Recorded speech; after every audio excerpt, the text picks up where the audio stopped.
ایک آندھی جو اپنے راستے میں آنے والی ہر چیز کو بہا لے گئی۔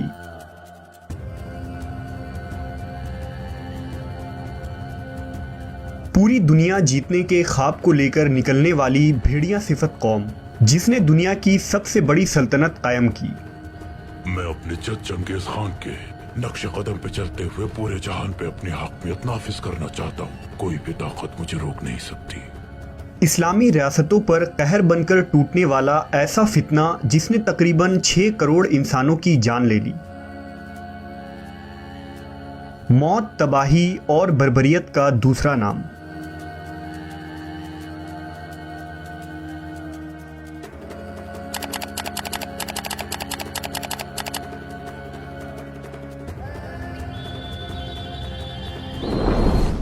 حضرت نوح علیہ السلام کے زمانے میں طوفان نوح کی وجہ سے دنیا غرق ہو چکی تھی اور تمام لوگ اس طوفان میں ہلاک ہو گئے سوائے وہ جو حضرت نوح کی کشتی میں سوار ہوئے تھے۔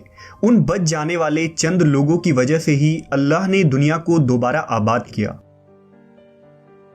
دراصل حضرت نوح علیہ السلام کے 4 بیٹے تھے، سام، حام، یافس اور کنان۔ ان میں کنان کافر تھا، لہذا وہ کشتی میں سوار نہ ہوا اور سیلاب میں غرق ہو گیا۔ کشتی سے اترنے کے بعد حضرت نوح نے اپنے تینوں بیٹوں کو دنیا کے مختلف علاقوں میں روانہ کر دیا تاکہ دنیا کی آبادی خوب پھیل جائے۔ سام بن نوح نے عرب میں سکونت اختیار کی، لہذا آج بلاد عرب کی مکمل آبادی سام کی اولاد ہیں۔ حام نے شمالی افریقہ کو آباد کیا، لہذا آج افریقی اور سوڈانی قوم حام بن نوح کی نسل سے تعلق رکھتے ہیں، جبکہ یافس بن نوح مشرقی صومال یعنی اناطولیہ میں آ کر آباد ہو گیا۔ توریت کے مطابق یافس کی شادی ارتانیس نامی خاتون سے ہوئی جس سے اس کے 7 بیٹے پیدا ہوئے جن کے نام گومر، سقابلہ، یاجوج ماجوج، یوآن، ترک اور توبل تھے۔ وقت گزرنے کے ساتھ یافس کی یہ 7 بیٹے 7 قبیلے بن گئے اور ان کی نسلوں نے خوب تیزی سے بڑھنا شروع کر دیا۔ یافس کی زیادہ تر اولادیں شمال ایشیا اور یورپ کے علاقوں میں آباد ہو گئے۔ گومر اور توبل کی نسل سے یورپ میں سفید فام لوگ آباد ہوئے۔ یوآن کو چونکہ لوگ یونان بھی کہتے تھے اس لیے اس کے نام پر یونان نامی ملک آباد ہوا۔ انہی یونانیوں یعنی اینسنٹ گریکس نے قدیم علوم کی بنیاد رکھی، جبکہ یاجوج ماجوج کے قبائل نے آپس میں شادیاں کی اور جب ان کی آبادی بڑھی تو زمین میں وہ خوب فساد مچانے لگے، لہذا حضرت سکندر ذوالقرنین نے انہیں قفقاز میں 2 پہاڑوں کے درمیان بند کر دیا۔ یافس کے آخری بیٹے یعنی ترک بن یافس کی اولادیں شمالی ایشیا میں آباد ہو گئیں، اس لیے اس علاقے کو ترکستان کے نام سے یاد کیا جاتا ہے۔ ترک کے بیٹے کا نام النجا تھا جس کے 2 بیٹے تھے جن کا نام مغول اور تاتار تھا۔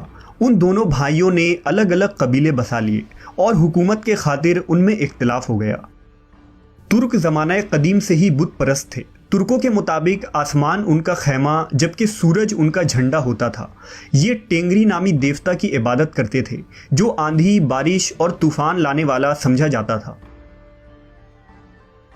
ترک کے بیٹے تاتار کا قبیلہ منگولیا، صحرائے گوبی، روس اور چین میں پھیل رہے تھے، جن کی نسل میں ایک طاقتور سردار تومنا خان پیدا ہوا جس نے خود کو منگول کہلوانا شروع کر دیا اور یہی نام ان کی پہچان بن گئی۔ اس منگول قبیلے کا عروج تب ہوا جب 1200 عیسوی میں ان میں تموجن نامی منگول سردار بنا جسے تاریخ میں چنگیز خان کے نام سے جانا جاتا ہے۔ اس نے 12ویں صدی میں تمام منگول قبیلوں کو اکٹھا کیا اور سلطنت منگول یعنی منگولین امپائر کی بنیاد رکھی۔ چنگیز خان نے بہت جلد چین، سائبریا، اسٹیپ اور روس کے علاقے فتح کر لیے۔ جتنے بھی گاؤں، قصبے اور شہر منگول لشکر کے زد میں آئے وہ سب کے سب تباہ ہو گئے۔ تمام شمالی ایشیا کے علاقوں کو فتح کرنے کے بعد چنگیز خان نے خاقان یعنی عظیم خان کا لقب اختیار کیا۔ چنگیز خان جنگی مہارت کے لحاظ سے سکندر اعظم یا نیپولین کے برابر تھا۔ وہ بڑی طاقت، امتیاز، ذہانت اور سمجھداری کا مالک تھا، لیکن بڑا ہی ظالم اور جابر انسان تھا۔ وہ جان بخشنے یا صلح کرنے پر یقین نہ رکھتا تھا، بلکہ قتل و غارت، لوٹ مار اور خون بہا کر اپنی طاقت کا ثبوت دیتا۔ ایشیا کو فتح کرنے کے بعد چنگیز خان نے اسلامی ریاست خوارزم شاہی سلطنت پر حملہ کر دیا، جو وسط ایشیا اور ایران کی ایک طاقتور سلطنت تھی۔ خوارزم شاہی کی فوجیں منگولوں کے آگے پے در پے شکستیں کھاتی چلی گئیں اور اسلامی شہر ایک ایک کر کے چنگیز خان کی آتش غضب کا نشانہ بننے لگا۔ منگول لشکر نے شہروں میں آگ لگا کر انہیں ویران کر دیا، ہزاروں مرد، عورتیں اور بچوں کو موت کے گھاٹ اتار دیا گیا۔ قیامت کی بے شمار نشانیوں میں سے ایک نشانی ان منگول تاتاری سے معرکے کے بارے میں بیان کی جاتی ہے۔ لہٰذا حضرت ابو ہریرہ سے روایت ہے کہ رسول اللہ صلی اللہ علیہ وسلم نے فرمایا، قیامت اس وقت تک قائم نہ ہوگی جب تک تم چھوٹی آنکھوں والے، سرخ چہروں والے، چپٹی ناک والے ترکوں سے جنگ نہ کر لو۔ اسلامی علماء و مورخین نے انہی منگولوں کے حملوں کو کتابوں میں فتنہ تاتار کے نام سے ذکر کیا ہے۔ چنگیز خان کے 4 بیٹے تھے، جن میں اوغدائی کو چنگیز خان کی موت کے بعد خاقان بنا دیا گیا۔ اوغدائی نے اپنے باپ کے فتح کیے ہوئے علاقے کو مزید وسیع کیا اور چین، روس اور شمالی ایشیا میں مزید فتوحات کیے۔ اوغدائی کے بعد چنگیز خان کا پوتا منگو اور ہلاکو خان مسلم ریاستوں کی تباہی کا سبب بنا۔ اس وقت مسلم دنیا کی خلافت عباسی خلیفہ مستعصم باللہ سنبھال رہے تھے۔ سلطنت کا دارالخلافہ بغداد شہر تھا۔ ہلاکو خان 1257 عیسوی کے آخر میں لشکر لے کر بغداد پر حملہ آور ہوا اور 13 دن تک بغداد کو گھیرے میں لے کر رکھا۔ آخر کار فصیل کے دروازے کھول دیے گئے اور خلیفہ نے ہتھیار ڈال دیا۔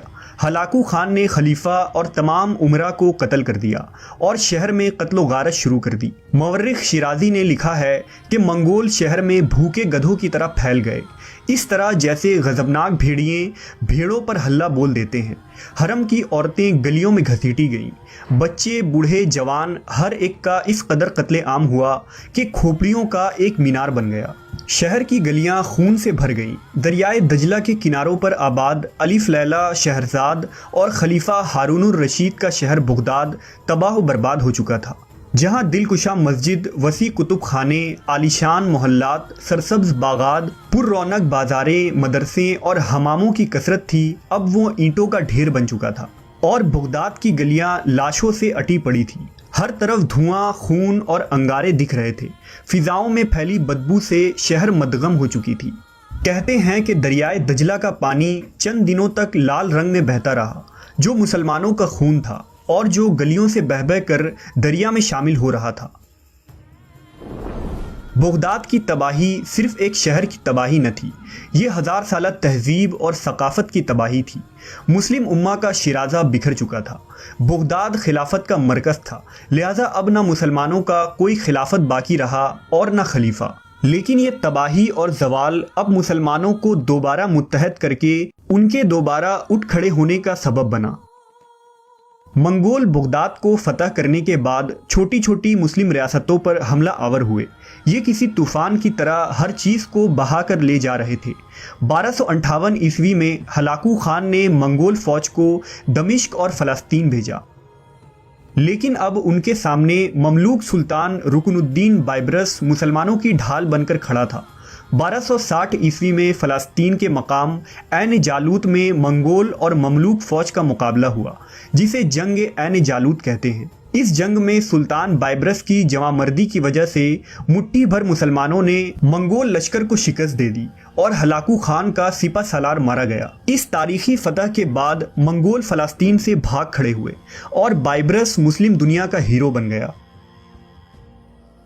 تمام اسلامی ریاستوں میں یہ خبر پھیل گئی کہ ہر میدان کو فتح کرنے والے منگولوں کو مملوک نے شکست دے دی ہے، لہذا شام، اردن، فلسطین، مصر، ایران اور تمام ریاستوں میں منگولوں کے خلاف مسلمان حکمراں اٹھ کھڑے ہوئے۔ اسی دوران اللہ کی طرف سے مسلمانوں کے ساتھ ایک حیرت انگیز واقعہ ہوا۔ 660 ہجری میں چند مسلم علماء اور صوفیہ کرام کی دعوت پر چنگیز خان کے پوتے برکا خان نے اسلام قبول کر لیا۔ برکا خان نے سلطان بائبرس کو خط لکھا کہ وہ اب اپنے چچا زاد ہلاکو خان کے دین پر نہیں ہے اور محمد صلی اللہ علیہ وسلم کا غلام بن چکا ہے۔ وہ مسلمانوں کے ساتھ مل کر منگول سلطنت کے خلاف جنگ کرنا چاہتا ہے۔ یہ خبر سنتے ہی مسلم دنیا میں خوشی کی لہر دوڑ گئی۔ سمرقند اور بخارا کے جوک در جوک مسلمان برقع خان کے لشکر میں شامل ہونے لگے۔ یہ اسلام لانے کی طاقت ہی تھی کہ برقع خان ہلاکو کے سامنے کھڑا ہو گیا تھا۔ حالانکہ چنگیز خان کے قوانین کے مطابق منگول کبھی آپس میں جنگ نہیں لڑ سکتے تھے۔ مملوک فوج نے برقع خان کی رہنمائی میں گرجستان کے علاقوں میں ہلاکو خان کے ساتھ بہت ساری جنگیں لڑیں۔ برقع خان نے ایشیا کے مختلف منگول قبیلوں کو بھی اپنے ساتھ ملا لیا۔ اس طرح منگول خود دو گروہ میں بٹ گئے، ایک اسلام دوست منگول اور دوسرے اسلام دشمن منگول۔ ایک طرف جہاں تاتاریوں نے اسلامی ریاستوں کو تاخت و تاراج کیا اور مسلم امہ کے لیے فتنہ ثابت ہوئے، وہیں دوسری طرف انہی تاتاریوں یعنی منگولوں کے بھائی، خونی رشتہ داروں اور ان کی اولادوں نے اسلام قبول کر کے مسلمانوں کے محافظ بن گئے۔ جیسا کہ اس ویڈیو کے ابتدا میں ہم نے دیکھا کہ ترک کے دو بیٹے تھے، یعنی مغول اور تاتار۔ مغول تاتاریوں سے الگ ہو چکا تھا اور اپنی علیحدہ ریاست قائم کی تھی۔ مغول کی اولادوں کو اللہ نے ہدایت دی اور اس کی نسلوں میں سے سب سے پہلے اوغوز خان نے اسلام قبول کیا۔ وہ اپنے 6 بیٹوں اور 24 پوتوں کو لے کر منگول قبائل سے الگ ہو گیا۔ اوغوز کی نسلیں خوب پھلی پھولی اور ان میں بھی کئی قبیلے پیدا ہو گئے۔ ان میں ایک بہادر اور بے باک قبیلہ کائی قبیلہ تھا۔ اس قبیلے نے مشرق کی طرف ہجرت کی اور سلجوق ریاستوں میں سکونت اختیار کر لی۔ اس وقت اس قبیلے کے سردار سلیمان شاہ تھے۔ سلیمان شاہ کے بیٹے ارطغرل نے کائی قبیلے سمیت دوسری ترک قبیلوں کو اکٹھا کیا اور برقع خان کی مدد حاصل کر کے سوغوت کے علاقوں تک پہنچ گیا، جہاں سلجوق حکمرانوں نے اس کی مدد کی۔ ارطغرل نے منگول لشکر سے بہت سی لڑائیاں لڑیں اور اوغدائی خان کے سپاہی بائجو نویان کو موت کے گھاٹ اتارا۔ کائی قبیلے کے اس نڈر اور طاقتور سردار کے بیٹے عثمان غازی نے خلافت عثمانیہ کی بنیاد رکھی اور انہی ترک عثمانیوں نے 600 سالوں تک حکومت کر کے مسلم دنیا کی قیادت کی۔ وہیں اوغوز قبیلے میں سب سے پہلے مسلم حکومت ایک اوغوز سردار سلجوق نے قائم کی تھی، جسے سلجوقی سلطنت کے نام سے یاد کیا جاتا ہے۔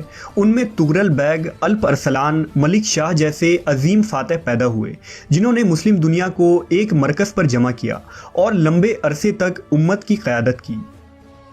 اسی طرح ہم نے دیکھا کہ تاتاری منگول کا سب سے پہلا سردار تومنا خان تھا۔ منگول سردار تومنا خان کے ہاں جڑواں بیٹے قبل خان اور قاچولی بہادر پیدا ہوئے تھے۔ قبل خان کی نسل سے چوتھی پشت میں چنگیز خان تھا اور دوسرے بیٹے قاچولی بہادر کی نسل سے امیر تیمور پیدا ہوا، جو 14ویں صدی عیسوی میں ایشیا کا سب سے بڑا مسلم فاتح تھا اور جس نے تیموری سلطنت کی بنیاد رکھی۔ تیمور کی چھٹی پشت سے فرغانہ میں ظہیر الدین محمد بابر کی پیدائش ہوئی، جس نے 1526 عیسوی میں ہندوستان میں مغلیہ سلطنت کی بنیاد رکھی، جو تقریباً 300 سالوں تک ہند کی سرزمین پر پورے آب و تاب کے ساتھ چمکتا رہا۔ دراصل مغل منگول کی ہی بدلی ہوئی شکل ہے۔